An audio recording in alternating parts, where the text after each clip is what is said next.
Even in the darkest of times, there is always hope. Hi! I'm going to do a game review for you today. It's an Xbox 360 game, but I do believe it's on PlayStation 2 and a few other consoles as well. But it's a reasonably modern game. It came out in 2008. I'm going to review for you The Legend of Spyro, Dawn of the Dragon. They've got that many names, I lose track. Yes, I had this game a while ago. I lent it to somebody and I didn't see it again, so I bought it again. I'm very confused about this game. I want to like it. I do like it.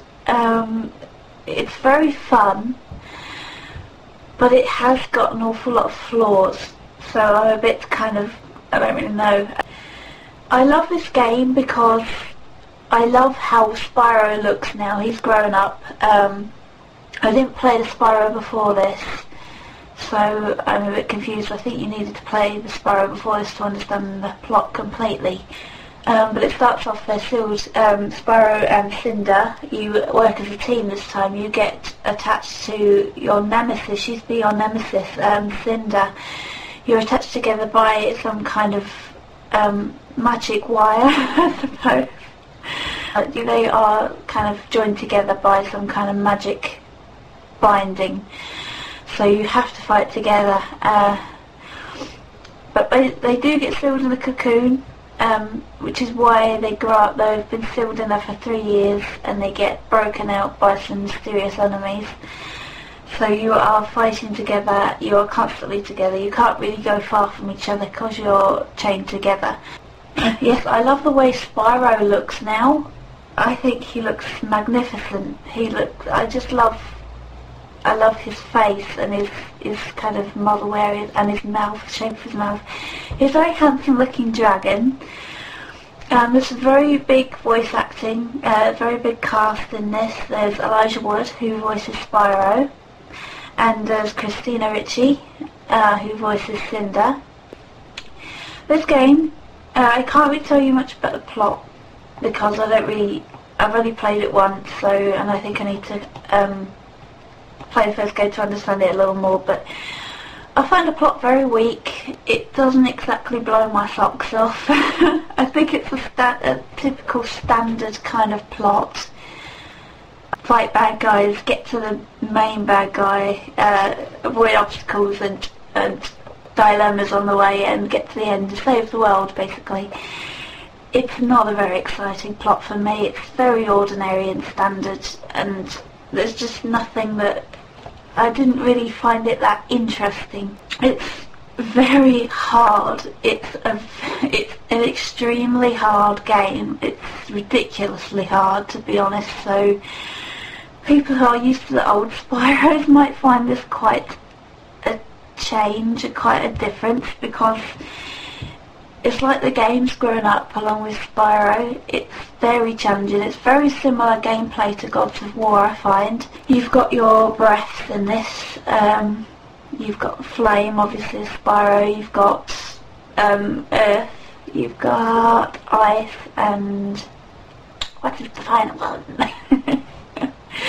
What is the final one? Electricity. You can also play as Cinder. She's been tainted by evil, so she's got breath like venom and fear. She's also got shadow, and come on, I must be able to remember this. You can hear the cogs working. What do you think? Oh yes, and wind. She's very fun to play as. Now you can fly anytime. Please don't get really excited about this because it is still very disappointing, even though you can fly anytime and you can attack enemies in the air and you can do everything you can to fly. Anytime you want to fly, you can do it. But it's still very linear. It's a very linear game. Even though you're flying, you seem to only be able to take one path, really. You can't seem to fly over a mountain or something. If you see that mountain, you can fly over there. No, you are still confined to the area you'd be able to run in. So it's quite disappointing. It is fun being able to fly around and fly along the ground instead of run, because they run quite slow. I like the way they're animated when they run. They run like you imagine a four-legged creature to run, but they're very slow, very sluggish, and I find when you turn the characters, it's almost like they've got magnetic boots on or something. It's like they're dragged to the ground, and it just seems very sluggish movements. I think you understand what I mean when you play it, when you turn the dragon. You can't fly over. You'd expect flying, oh, that'll make puzzling so much easier. No, actually it doesn't. I mean, I can see why they've done this, because it would make the game stupidly easy, but you have to get height. You basically have to unlock sections of the puzzle to be able to get height to go up. Like, if you haven't solved a part of the puzzle, like, you've got to lower a ledge down to be able to jump up to the next one. You can't just fly up, it will stop you. So you need to be able to lower that ledge to be able to fly up to that level. You have to gain height by solving the puzzles. The flying just makes it a little bit easier, I suppose.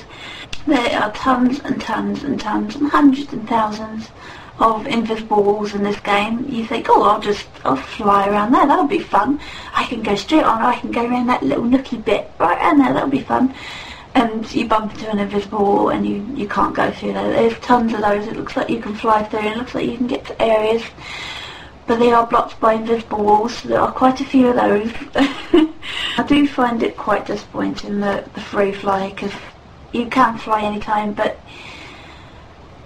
you still can't do everything you think you could do with wings. You think you'd be able to fly to more areas, and I just wish they'd made it a bit more like Oblivion, I suppose, where they gave you a huge kind of area to fly around, and it'd be cool if there were things hidden there, and obviously they would still have boundaries where you couldn't go outside and you couldn't go too high. But it would be nice to have a huge chunk of juicy area to get our wings into, to be able to just actually feel like you are flying, like you're above a dragon, get some proper height, get really high, and just be able to explore a huge chunk of land.